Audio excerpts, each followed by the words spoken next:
자, 여러분들과 함께 로마서 3장 1절부터 18절까지의 말씀을 살펴보도록 하겠습니다.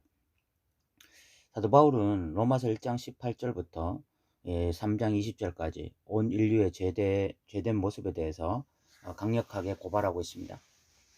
1장 18절부터 1장 32절까지는 이방인들의 죄에 대해서 이야기를 했습니다. 이방인들이 세 가지를 바꾸었습니다. 예배의 대상을 바꾸고, 또 진리를 거짓 것으로 바꾸고, 그리고 또 순리를 영리로 바꾸었습니다. 그 타락한 인류가 제일 먼저 바꾼 것이 바로 예배의 대상이죠. 하나님을 인간이나 짐승과 바꾸었다, 그 이야기를 하고 있습니다. 우리가 그냥 쉽게 생각했을 때는 어떻게 천지를 창조하신 하나님 대신에 사람이나 짐승을 예배할 수 있느냐, 우리가 이렇게 상식적으로 이해가 되지 않는 일이지만, 그러나 그런 일들은 지금도 일어나고 있는 일이죠. 우리가 하나님이 아니라 다른 대상을 끊임없이 예배하고 있잖아요. 두 번째, 그들이 바꾸었던 것이 진리를 거짓 것으로 바꾼 것이었죠. 사람들이 참된 어떤 그 진리에 사로잡히는 것이 아니라 오히려 정말 거짓 것, 말도 안 되는 어떤 사탄이 뿌려놓은 그런 온갖 거짓 것들에 반응하면서 진리를 거짓 것으로 바꾸는 것들이 그런 이방인들의 죄였고, 세 번째, 순리를 영리로 바꾸는, 가장 대표적인 것이 동성애였지만, 그러나 동성애뿐만이 아니라 하나님의 창조 질서를 파괴하는 그 모든 것들이 결국은 순리를 영리로 바꾸는 것이었습니다. 그렇게 했을 때에 하나님께서 그들의 악함대로 내어버려 두시는, 그래서 온갖 죄악들이 발생하게 되어지는 그런 일들을 1장에서 살펴보았고, 2장으로 오면 이제 유대인들의 어떤 타락에 대해서 이야기를 합니다. 유대인들도 진노의 대상이다, 이것에 대해서 이야기를 하죠. 유대인들은 우리는 창조주 하나님을 섬기고 있다, 우리는 이방인들과 다르다, 우리는 선민이다, 이런 의식에 빠져 있었고, 또 이 사람들은 우리는 율법을 가지고 있다, 계시의 말씀인 율법을 가지고 있고, 그리고 자기들은 하나님을 자랑하고 또 하나님의 뜻을 분별하고 있고, 선악을 분별할 수 있고, 또 맹인의 길을 인도하는 자다, 이런 식의 인식을 가지고 있었는데, 사도 바울이 강력하게 그들의 죄된 모습에 대해서 고발하는데, 그 종교적인 모습에서 고발하는 것이 아니라 그들의 어떤 실생활에 대한 모습들, 실생활로 가면 그들 역시 도둑질하고, 그들 역시 간음하고, 그들 역시 우상 숭배하고, 그들 역시 분을 내고, 그런 삶. 그러니까 실질적으로 삶으로 가면 이방인이나 유대인이나 동일한 삶. 그래서 그들이 선민 사상에 빠져 있고, 하나님의 택한 백성이다, 우린 거룩한 백성이다, 그렇게 노래하고 자랑했지만 삶으로 가면 믿지 않는 자들과 이방인들과 전혀 차이가 없는, 그것이 실질적으로 심판의 대상이라는 거죠. 그래서 사도 바울이 2장 그 말미에 말한 것이, 표면적 유대인이 유대인이 아니고 이면적 유대인이 유대인이다. 이제는 혈통적으로 아브라함의 자손이다, 할례를 행했다, 11조를 드린다, 안식일 날 예배를 드린다, 이런 어떤 종교적인 몇 가지 조항을 지키는 것, 이런 것으로 하나님의 백성인 것을 규정할 수가 없고, 그런 것은 오히려 그냥 표면적 유대인에 불과하고 실질적으로는 마음의 할례를 행해야 되는 거죠. 성령에 의해서 마음의 할례를 받고, 그래서 다시 하나님을 예배하는 자리로 돌아가는 것이고, 다시 진리를 붙잡는 자리로 돌아가는 것이고, 다시 영리를 순리로 바꾸는 그런 자리로 돌아가는 것이 하나님의 백성이어야 되고, 그렇게 하나님의 백성, 그 이면적 유대인들의 특징은 분명히 세상 사람들과는 다른 삶을 살게 되는 것이죠. 그 다른 삶이 결국은 그 사람들이 이면적 유대인이라는 것을 증명해 주는 것입니다. 다른 가치관, 다른 생각, 다른 어떤 삶의 추구, 그리고 행동, 이런 것들이야말로 진짜 그 사람이 이면적 유대인이고 하나님의 백성인 것을 증명해 주는 것입니다. 그래서 정말 우리에게 중요한 것이, 우리가 이런 1장과 2장을 통해서 확인한 것이, 그냥 종교적인 열심만으로 우리가 그리스도인이 되었다, 그리스도인이 아니다, 이렇게 규정하는 것이 아니라는 것을 우리가 이제는 좀 깨달아야 되겠다. 한국 교회가 참 교회에 열심 있는 사람들, 종교적으로 열심히 있는 사람들. 그래서 뭐 특별 새벽 기도에 다니고 성경을 뭐 1년에 몇 독씩 하고 또 매일 철야기도 하고 뭐 이렇게 종교적으로 열심히 있는 사람들은 참 많이 양성해 내었지만 그들이 삶에 갔을 때 삶 속에서 정말 그 삶의 모습을 보면 이면적 유대인이라는 생각이 들지 않는, 실질적으로 표면적 유대인과 같은 그런 모습들을 우리가 참 많이 이렇게 보아왔잖아요. 그래서 우리가 이 말씀이 좀 우리 스스로에게도 좀 도전이 되었으면 좋겠습니다. 유대인들을 향한 말씀인 것처럼 보이지만 실질적으로 오늘날 뭐 이것을 기독교로 바꾸어도 참 도전이 되는 말씀이고 동일하게 우리가 적용해야 될 내용들이 참 많이 있다, 이런 생각이 드는데, 3장에 오면 사도 바울이 사도 바울이 이렇게 이야기했을 때에 유대인들의 어떤 강력한 반발을 예상을 하는 거죠. 유대인들 입장에서는 뭐 하늘에서 날벼락이 떨어진 것 같은 그런 느낌을 받을 것입니다.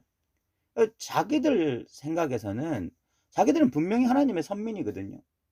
아브라함 자손이잖아요. 할례를 행했잖아요. 지금도 안식일을 준수하고 있잖아요. 지금도 성전에서 예배를 드리고 있잖아요. 그런데 왜 우리가 표면적 유대인이냐, 뭐 이런 것에 대해서 마음에 뭐 분을 내면서 사도 바울이 이런 어떤 논리에 대해서 정면으로 반박할 수 있는 것입니다. 그래서 사도 바울이 이 3장 1절부터 8절까지 수사학적 표현을 통해서요, 질문과 대답을 합니다. 스스로 질문하고 스스로 대답하는 방식을 취해서 결국은 유대인들이 반박할 수 있는 질문들, 그런 것들을 가상으로 질문해서 사도 바울이 대답을 하는 형식으로 유대인들의 어떤 반박에 대해서 사도 바울이 대답하고 있는 그런 내용이라고 보시면 되겠습니다. 그러면 유대인들이 첫 번째로 질문할 수 있는 내용이 뭐냐? 3장 1절에 보면 그런즉 유대인의 나음이 무엇이며 할례의 유익이 무엇이냐? 유대인들 입장에서 그럴 거 아닙니까? 우리 아브라함 자손이고 지금까지 이렇게 신앙생활을 해왔는데 그럼 도대체 우리의 유익이 뭐냐? 우리 이렇게 할례도 행하고 우리 유대인이고 그래서 우리 선민이라고 생각해 왔는데 그러면 우리의 유익은 도대체 뭐냐? 우리 다 이렇게 뻘짓한 것이냐? 엉뚱한 짓 한 것이냐? 뭐 이렇게 질문할 수 있는 거죠. 그에 대해서 사도 바울이 범사에 많으니 우선 그들이 하나님의 말씀을 맡았음이니라. 유대인들에게 여러 가지 특권들이 있죠. 특권들이 있는데 그 중에서도 최고의 특권이 뭐냐? 유대인들에게 하나님의 말씀이 주어졌다는 것입니다. 이거 엄청난 거예요, 이게. 많은 민족이 있잖아요. 이 세상에 많은 민족이 있었잖아요. 그죠? 뭐 그런 여러 민족이 있었는데 특별히 이 유대인들, 이 이스라엘 사람들에게 시내산에서 하나님이 하나님의 말씀에 계시의 말씀을 직접적으로 주셨잖아요. 이 얼마나 놀라운 특권입니까? 다른 종교들 있고 다른 종교들에도 경전이 있지만 그 경전들은 다 짝퉁이지 않습니까? 진리의 모조품이지 않습니까?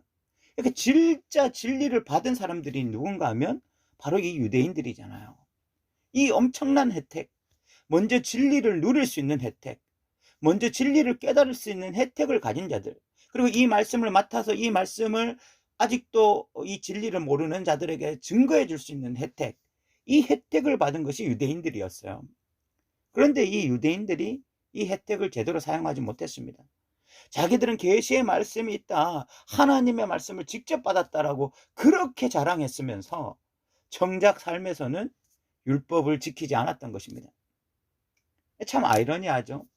이 사람들은 율법을 참 많이 연구하기도 하고 묵상하기도 하고 암송하기도 하고 많이 읽기도 하고 뭐 자녀에게 가르치기도 하고 이런 어떤 삶의 행동들, 참 율법과 가까운 삶을 살았던 것이 유대인들인데, 그런데 정작 삶 속에서는 이 율법이 잘 적용이 되지 않았습니다. 삶 속에서는 굉장히 세속적인, 세상 사람들과 동일한 어떤 가치관을 가지고 세상 사람들이 추구하는 그것을 추구하면서 살아가던 것들이 그 유대인들이었습니다. 그러니까 유대인들이 말씀을 맡았는데, 이렇게 자기에게 진리의 말씀이 주어졌는데 결국 진리의 말씀을 따라 살아가지 않음으로써 결국은 율법을 무시하는 자들이 되었던 것입니다. 율법을 경시하는 자들이 되었던 것입니다. 스스로 율법을 부정하는 자의 삶에 있었던 것입니다. 그들의 입술이나 그들의 생각이나 그들의 마음이 율법을 부정한 것이 아니라 그들의 삶이 율법을 부정함으로 결국은 그들의 입술이나 그들의 마음이 외식적이고 가식적이라는 것을 드러낸 것이죠. 또한 유대인들은 이런 질문도 할 수가 있습니다. 그러면 하나님이 미쁘시지 않은 것이 아니지 않느냐? 하나님이 성실하시지 않는 것이 아니냐? 이런 질문을 할 수가 있죠. 3절에 보면 어떤 자들이 믿지 아니하였으면 어찌하리요? 그 믿지 아니함이 하나님의 미쁘심을 패하겠느냐? 유대인들 입장에서 하나님이 이스라엘 백성들과 언약을 맺지 않으셨느냐? 그래서 이스라엘 백성들을 영원히 지키시겠다고 말씀하시지 않으셨느냐? 그런데 왜 이스라엘 백성들이 지금 버림을 받고 있느냐? 왜 유대인들이 똑같이 이방인들과 죄인들이냐? 이러면 하나님의 언약이 패한 것이고 하나님의 신실하심이 잘못된 것이 아니냐? 이렇게 또 이야기할 수 있는 것이죠. 그것에 대해서 사도 바울은 로마서에서 끊임없이 말씀하는 것이 표면적 유대인이 이제는 유대인이 아니다. 하나님의 신실하심이 패한 것이 아니라 결국 이제는 표면적 유대인이 유대인이 아니고 이면적 유대인이 유대인이다. 그러면 아브라함의 혈통이라는 것이 뭐냐? 그냥 과거에는 그냥 육체적으로 아브라함의 자손에서 나고 그리고 할례를 행하고 이러면은 이스라엘인이라고 말했지만 지금 시대는 아니다. 예수가 오고 난 이후에 새로운 계명이죠. 새로운 하나님의 역사가 나타나는 지금 시기에는 그런 표면적인 유대인들이 아니라 믿음으로 아브라함의 자손이 된다. 그래서 이제는 유대인이든 이방인이든 다 믿음 안에서 아브라함의 자손이 되는 것이다. 그러니까 하나님의 신실하심이 폐하여진 것이 아니라 이제 하나님이 원하시는 아브라함의 자손은 혈통적인 자손이 아니라 하나님의 말씀을 붙잡고 믿음으로 반응하며 믿음으로 끝까지 살아가는 그 아브라함의 자손들, 그 자손들에게 여전히 하나님의 신실하심과 성실하심이 있다. 그러니까 하나님의 신실하심과 성실하심은 폐하여진 것이 아니다. 이렇게 말씀하고 있는 것입니다. 세 번째, 또 이 사람들이 요상한 생각을 합니다. 참 죄인들은요, 이 불평불만이나 하나님을 대적하는 데 있어서 굉장히 기발한 생각들이 많습니다. 기발한 아이디어들이 많아요. 참 어떻게 이렇게까지 생각할 수 있나 싶지만 이것이 어떤 죄인들이 정말 이 하나님, 이 거룩하신 하나님, 진리의 하나님을 대적하는 방식입니다. 5절에 보면 그러나 우리 불의가 하나님의 의를 드러나게 하면 무슨 말을 하리요? 이렇게 이야기를 합니다. 그래, 좋다. 그럼 우리 죄인이다. 우리 악하다. 그런데 우리의 그 악함을 통해서 오히려 하나님의 의가 드러나게 된다면, 하나님의 사랑이 드러나게 된다면, 하나님의 신실하심과 하나님의 은혜가 드러나게 된다면 그러면 우리의 이 불의한 것이, 우리의 이런 죄된 것이 오히려 하나님의 의로움을 드러내고 하나님의 사랑을 드러내고 하나님의 신실하심을 드러냈으니까 이것도 나쁘지 않은 거 아니냐, 이런 이야기를 하고 있는 거죠. 그래서 7절에 보니까 그러나 나의 거짓말로 하나님의 참되심이 더 풍성하여 그의 영광이 되었다면 어찌 내가 죄인처럼 심판을 받겠냐, 이런 이야기를 하는 것입니다. 참 말도 안 되는 이야기고 이미 이 말 속에 논리적인 모순들이 너무 많지만 그러나 인간들은요, 자기 합리화에 있어서 대가입니다. 인간들은 뭐 자기가 죄를 짓고 그런 죄된 모습에 대해서 회개하고 돌이키기보다는 그것을 합리화시키고 그것에 대해서 뭐 정말 자기들 나름대로 이성과 논리로 그것을 밀어붙이는 데 있어서, 이 합리적으로 밀어붙이는 데 있어서 대가들이에요. 참 말도 안 되는 이야기 같지만 그러나 오늘날 기독교인 안에도 이러한 유사한 생각들이 참 많이 있습니다. 기독교인들이요, 예배 시간마다 하나님의 은혜와 사랑을 노래합니다. 정말 자신같이 어떤 이런 악한 인간, 참 부족한 인간을 하나님이 구원해 주셨다. 내가 참 엉뚱하게 살아도, 내가 부족하게 살아도 그래도 하나님의 은혜와 사랑, 하나님의 신실하심이 여전히 내 가운데 있다라고 예배 시간마다 그 열렬하게 찬양하고 예배하는데, 정작 중요한 것은 뭐냐면 그렇게 하면서 자신의 죄됨을 자꾸만 합리화하는 것입니다. 나는 연약해서 부족해서 이 정도밖에 살 수 없다라는 것을 굉장히 합리화해요. 그런 합리화나 지금 본문에서 말하는 자기 합리화나 거의 유사한 것입니다. 본질적으로는 동일한 것이죠. 결국은 나의 죄됨을 통해서 하나님의 의로움이 드러나는 거. 그러면은 나의 죄됨도 뭐 크게 문제가 되지 않는 것 아니냐, 이렇게 생각하는 거죠. 엄청난 자기 합리화입니다. 그러나 사도 바울은 그런 자들은 정죄받는 것이 마땅하다라고 이야기를 했습니다. 오늘날 기독교도 마찬가지죠. 하나님의 사랑, 하나님의 은혜, 이런 것들을 무수하게 노래하면서 정작 죄된 삶에서 벗어나지 못하고 끊임없이 죄를 반복하며 저지르고 죄를 극복하지 못하고, 그래서 죽을 때까지 하나님의 영광과 먼저 그의 나라와 그의 의를 구하지 못하고 오히려 세상 죄에 빠지고 세상 시스템에 어떤 시녀 노릇하며 하녀 노릇하며 살아가는 자들, 그 사람들은 아무리 많이 예배드리고 아무리 뭐 교회에서 봉사한다 할지라도 그들은 심판받는 것이 마땅한 것입니다. 결국은 하나님의 은혜가 우리에게 실질적으로 주는 것, 하나님의 공의로우심, 하나님의 정의가 우리에게 주는 것은 죄로부터 우리를 구원할 뿐만이 아니라 이제는 죄된 삶으로부터 우리를 벗어나게 해서 하나님의 백성답게 살게 하는 것이거든요. 어쨌든 사도 바울은 3장 1절부터 8절까지 유대인들이 질문할 수 있는 질문들을 스스로 질문하고 거기에 대해서 대답을 함으로써 결국은 유대인들이 이런 사도 바울의 말 앞에 무릎을 꿇고 내가 죄인입니다 라고 고백하기를 원한 것이죠. 그러면서 사도 바울은 이제 모든 인류가 죄 아래 있다는 것을 분명하게 선포합니다. 9절에 보면 그러면 어떠하냐, 우리는 나으냐, 결코 아니라 유대인이나 헬라인이나 다 죄 아래 있다고 우리가 이미 선언하였느니라. 사도 바울은 이제 유대인이나 헬라인이나 이것은 모든 인류를 가리킵니다. 이제는 모든 인류가 죄 아래 있다. 누구 하나 선한 사람이 없다. 누구 하나 심판의 대상이 아닌 자가 없다. 이제는 하나님, 이 거룩하신 하나님, 이 공의의 하나님의 앞에서 다 진노의 대상이다 라는 것을 분명하게 선언하면서 10절에 보면 기록된 바 의인은 없나니 하나도 없으며 깨닫는 자도 없고 하나님을 찾는 자도 없고 다 치우쳐 함께 무익하게 되고 선을 행하는 자가 없나니 하나도 없다다. 누구 한 명 제대로 된 인간 없더라. 하나님 앞에서 다 타락했더라. 하나님 앞에서 다 죄인이다. 이런 이야기를 강력하게 선포하고 있는 것입니다.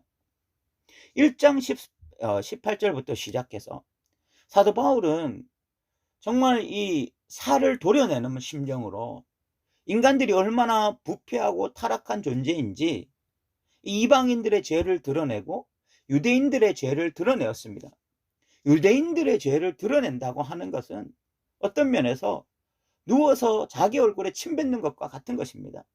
사도 바울은 그러나 자기의 살을 도려내는 것 같은 심정으로 이런 모든 인류의 죄를 철저하게 고발했습니다.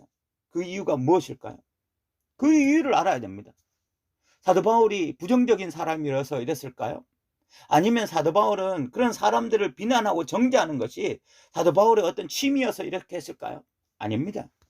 사도 바울이 이렇게 온 인류의 죄를 철저하게 드러내는 이유, 그 이유는 단 하나입니다. 사람들의 입에서 정말 탄식이 터져 나오길 원한 것입니다. 유대인이든 헬라인이든, 유대인이든 헬라인이든 이런 진리의 말씀 앞에, 이런 거룩하신 하나님의 진노 앞에 스스로 서서 정말 탄식, 그 영혼 깊숙한 곳에서부터 하나님, 저 어찌해야 됩니까? 저 같은 죄인 어떻게 해야 됩니까? 이런 탄식이 터져 나옴으로 말미암아 하나님, 저에게는 예수가 필요합니다. 저에게는 참된 복음이 필요합니다. 이 고백을 하게 하기 위해서 사도 바울은 바로 이런 인간의 죄된 실상에 대해서 강력하게 고발하고 드러내고 있는 것입니다. 오늘날 진짜 필요한 복음은 은혜의 복음이 아니라 이런 진노의 복음이 아닐까 생각되어집니다. 왜 한국교회가 탄식이 사라졌습니까? 왜 영혼 깊숙한 곳으로부터 나오는 그 절규가 사라졌습니까? 왜 예배 시간이 왜 이렇게 가벼워졌습니까? 하나님의 사랑을 노래하고 하나님의 은혜를 노래하는데 마치 예레미야 시대처럼 평강하다 평강하다 하나 평강이 없도다 라고 고백했던 것처럼 하나님의 사랑과 은혜를 노래하는데 너무 공허합니다. 그냥 음악에 빠져서 노래하는 것 같은 그런 느낌밖에 없어요. 예배 시간이 너무너무 공허합니다. 예배 시간에 정말 탄식하는 자들이 사라지고 있습니다. 예배 시간에 자신의 어떤 죄된 모습으로 인하여 고통하는 자들이 사라지고 있습니다. 복음을 듣고 나온 자들도 예수를 믿는다라고 말을 하는데 그 전에 이런 영혼 깊숙한 곳에서부터 탄식이 사라지고 있습니다. 왜 그럴까요? 왜? 이런 메시지가 사라지고 있습니다. 이런 하나님의 진노의 메시지가 사라지고 있어요. 부패한 인간, 타락한 인간을 향한 하나님의 진노의 메시지가 사라지니까 참된 복음이 값싼 복음으로 전락하게 된 것입니다. 사도 바울은 13절부터 18절까지 인간의 신체 구조가 타락했다는 것을 통해서 인간의 육신 전체가 얼마나 타락했는지를 고발합니다. 목구멍은 열린 무덤, 혀로는 속임을 말하고 그 입술에는 독사의 독이 있고 그 입에는 저주와 악독이 가득하고 그 발은 피 흘리는 데 빠르고 그리고 그들의 눈앞에 하나님을 두려움이 없다. 목구멍, 혀, 입술, 입, 또 발, 눈 이런 인간의 신체 구조를 말함으로써 인간의 어떤 육신 전체가 하나님 앞에 완전히 타락한 존재다 이야기를 하고 있는 것입니다.